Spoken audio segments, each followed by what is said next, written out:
If you've recently purchased a rental property, there's a crucial step you can't afford to skip, and that's notifying your tenants in writing of the change in ownership of your property.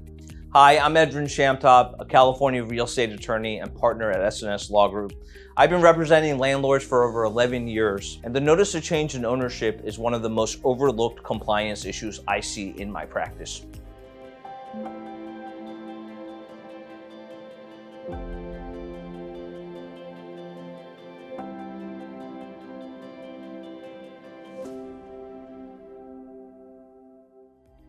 Under Civil Code Section 1962, any new owner or even any new property manager must notify the tenant in writing within 15 days of a change in ownership or a change in management. This notice isn't optional and has to include the name and phone number of the person authorized to receive rent, the form and method of rent payment by the tenant, and the name and address of the manager authorized to act on behalf of the owner. The policy behind this law is that tenants need to know who their new landlord is.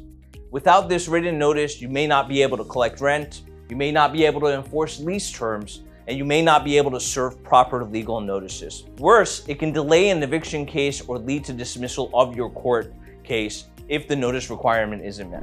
I always recommend to serve the notice in writing, post a copy at the property, and keep a record for your files. This may be critical evidence later on in your eviction or breach of contract case. If you've acquired a rental property or changed property managers and aren't sure if you're fully compliant, give my office a call. At SNS Law Group, we help landlords across California stay protected and avoid costly mistakes.